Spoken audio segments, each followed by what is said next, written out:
Welcome to Sweden. Thank you. Thanks for having me. Yeah, why did you choose to make a stop over here?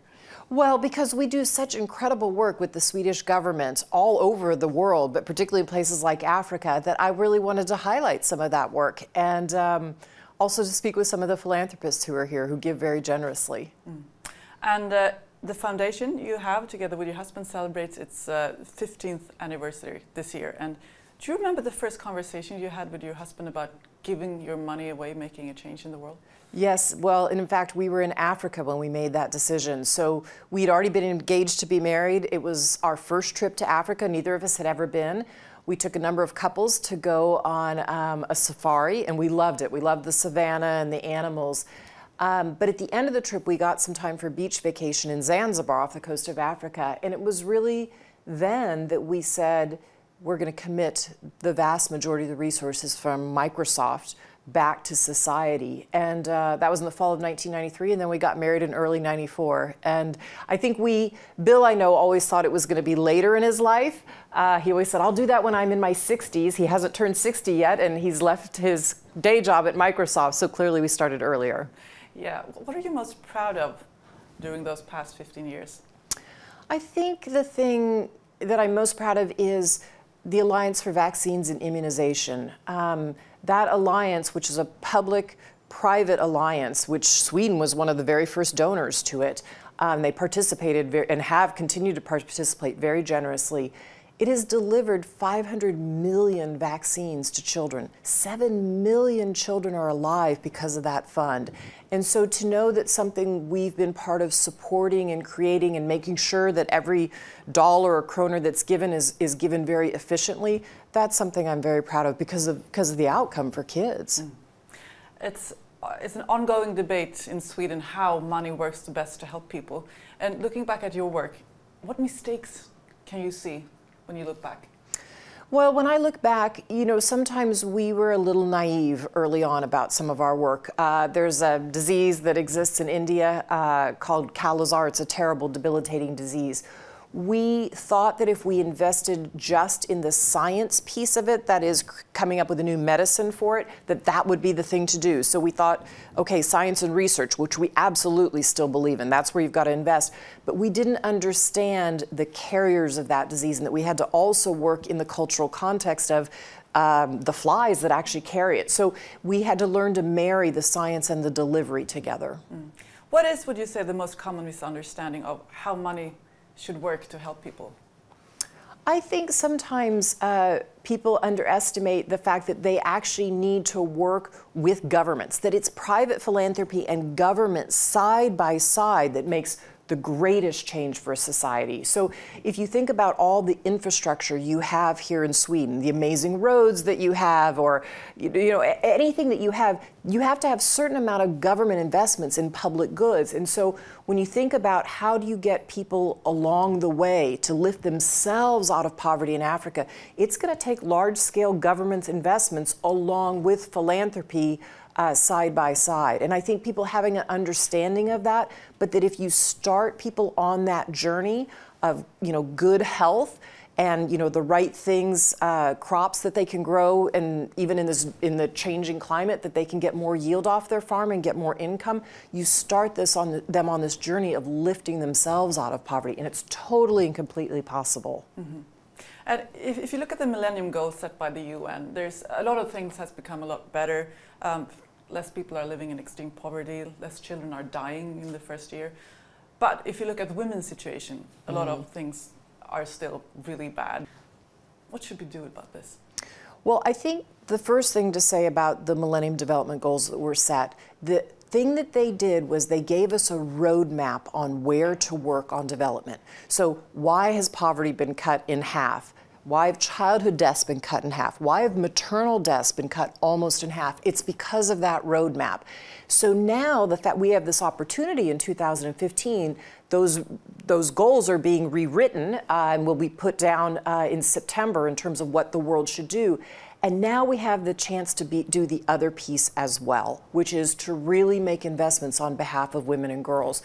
And so to put women at the center of anything you do in development and say, they're the economic engine, they're the center of the family. If you invest in her, you invest in everyone else. And so I think the development community is finally realizing that we need to look at women not as victims, but actually as agents of change. And how do you invest in them in the right way so they can lift their families up, and ultimately they lift societies up. It's why so many presidents and prime ministers in Africa now talk about educating girls, because they know it's going to have a profound effect on the GDP of their economy.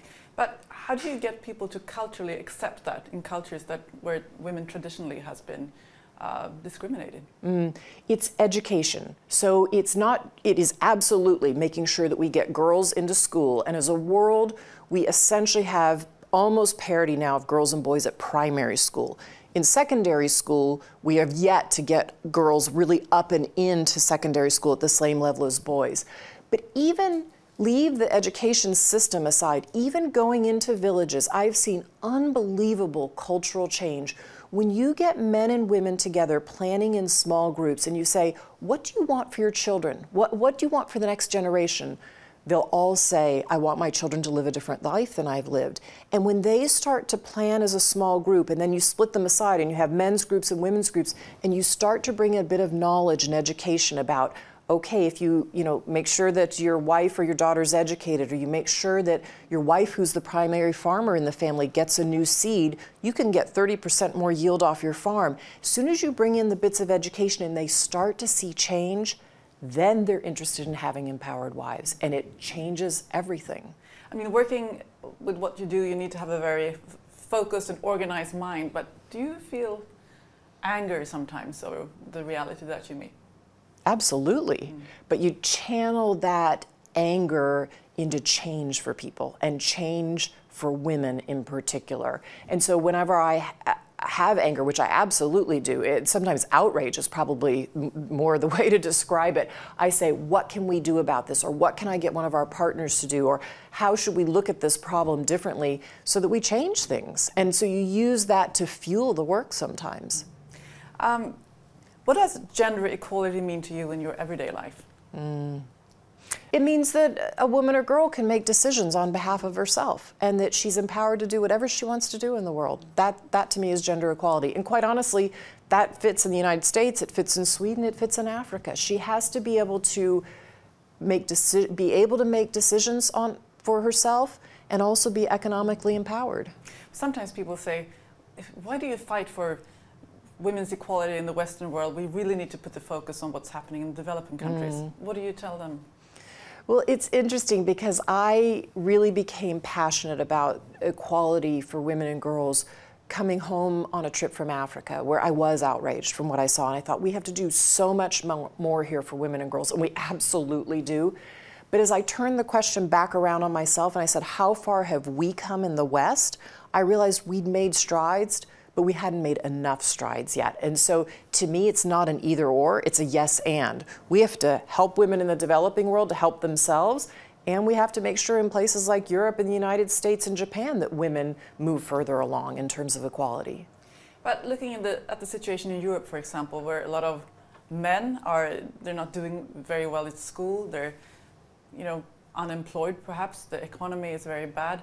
How do you convince them that you should, as a country, help women in the third world?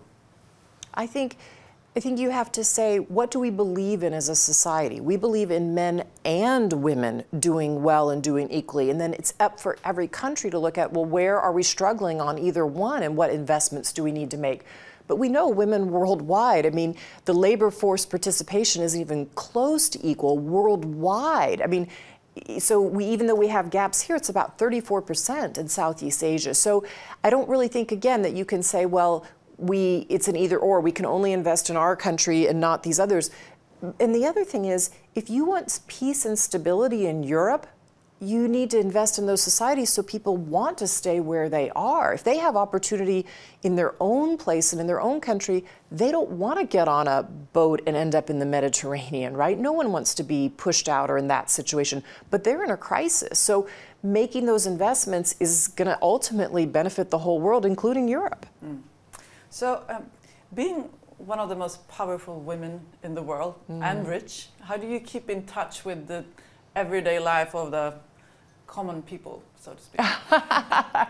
You know, it's funny. I have 3 children. I have children who are, you know, basically 13, 16, and 19. And they keep you very grounded. And I'm out and about at all of their school events. You know, I'm there with the rest of the parents. When it's time to go to the soccer game and bring snacks, I bring snacks. When it's time to be in the school and watch, you know, the play, I do that. So I'm out in the community a lot. And when I'm home, I actually don't do very many events at all. In fact, I don't really go to parties or socialize much in Seattle because when I'm home, I'm with the kids. And we're out in the grocery store and in the local park, and I take the dogs to the park, for Pete's sake. So I think that keeps you pretty grounded. Okay, because you know, digging into Melinda Gates before this interview, I see this very admirable superwoman. So, but do you have like guilty pleasures or something that is... Chocolate. I love chocolate. Yeah, it's a terrible guilty pleasure. I mean, I think the other thing the kids taught me early on, though, is they don't, you know, they're older now, so they know where I travel. I mean, I'm texting them and they know where I am and what I'm doing, and we talk about the work. But I learned from my oldest daughter when she was 3 and I came home and I'd been on, I don't know where, some big stage, and I had my suit on and I walked in the back door. She didn't want to have anything to do with me. All she wanted to do was sit down on the floor and read her little book. And so I learned that before I ever come home, I need to put my yoga pants on and I need to be ready to be mom the second I walk in the back door and be where they are. And that keeps you very, very grounded. And you know, that for me is for sure the important thing in life is besides being a philanthropist, is being a mom. You have 3 children. How do you raise children to be globally responsible citizens? Well, I think you first start with who you are and what your values are. And you as a mom or dad, we try to teach our children our values. And for Bill and me, we live that out in the foundation. All lives have equal value is the mission of the foundation. So we talk about that all the time. Our kids have been lucky enough to travel with us. So my oldest daughter and I lived with a family, a Maasai family in Tanzania about 18 months ago. My son and I will go to Malawi this summer and live with a family in Malawi. My youngest daughter is going to teach school in a preschool this summer in Rwanda. So for me, you know, having them see other places in the world and see how others live that are different from them and say, we have a responsibility as a world. If you're lucky enough to grow up in Europe, you're lucky enough to grow up in the United States, we have a responsibility to the whole world to make sure everybody eventually can have that chance. Being a philanthropist, and how has this changed you personally? It's changed me profoundly. It's become the center of my life. I'm either with my children essentially and a few close friends or Bill, or I'm doing the work that I'm doing, and I love the work, and it's given me great joy. And I think you know, the more I've traveled and done this work now for 15 years, the more you go back and say, who am I? What is the mark I want to leave on the world? And I knew a lot about that in high school. So you go back to those values and then you say, okay, how do I live that life? And then I've just oriented my life around that. So even when you say to me, you know, I'm a wealthy person, I don't think of myself that way. I think of myself as a mom, and I think of myself as somebody who's trying to change the world. And I spend a lot of hours doing that and traveling a lot. Are you a feminist? If feminist means empowering women, absolutely. The world is, as we know, struggling with some great problems, and we're all trying in different ways to solve them. But do you think we can solve those problems within the current economic system? Is capitalism the answer to it? I do think capitalism's the answer. I think that ultimately it is an engine and a driver for change. And I think that's why you see economies doing so well in places like Europe. Now, it does leave some problems behind. I mean, that's one of the things that Warren Buffett, who's also given his wealth to our foundation, said, is there are problems that society has left behind, and that's where a foundation and that's where government aid comes in to step in to start countries on that journey and on that way. And then you can have capitalism take over. But you've got to continue to make, even in a wealthy society, investments in safety nets for people.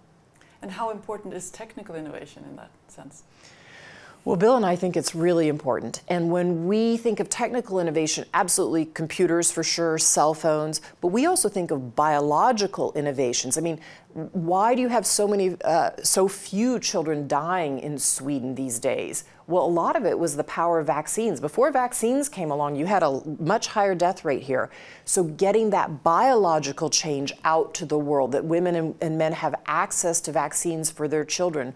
Or, I'll tell you, cell phones are making an enormous difference in the developing world. Not just because people can call and connect with their neighbors or somebody, on the other side of the country, but now digital payments, mobile money is pervasive in Kenya, Tanzania, Bangladesh, the Philippines. And when a woman's in a remote rural area and she can save $1 a day and she has control of the finances, we know that she puts that money back into the health of her kids. So saving it on her mobile phone is a game changer for her. What would you say would be the most important issue when you look at the upcoming years to start with? I would say continuing to tackle childhood death. We still have about 6.5 million children that die a year. We can cut that in half in the next 15 years. And then continuing to invest in things that help people lift themselves out of poverty. So agriculture is the predominant sector in Africa, but making sure that they get the same seeds that are planted here in Sweden, or ones that are drought resistant or pest resistant for their climate. I mean, climate change is affecting farmers in Africa. And so making sure that they have a seed, they know how to plant it, how to use fertilizer properly so they can get a higher yield on their farm. Then they can not only feed their kids, but they can get income from the market and then put their kids in school. You've got to make those both health and economic investments to help people lift themselves up. And what would you hope for from Sweden? I would hope for you all to continue your overseas development assistance. It has been profound in terms of the way it leads the way. I mean, Sweden was one of the first governments to come in at the very beginning on this Global Alliance for Vaccines and Immunizations and say, that is important. Sweden has invested in the Global Fund, so we have more people on AIDS medication than ever before. And I would say Sweden's led on really like sexual and reproductive health rights. So having Sweden be at the forefront of saying, these are investments we know are important, we're going to do it, so other donor nations step up, that's huge. And it's continued and it's needed. But you all have really led the way on that. So when will the United States have its first female president, do you think? I don't have a crystal ball. I have no idea. I certainly hope it's in my lifetime.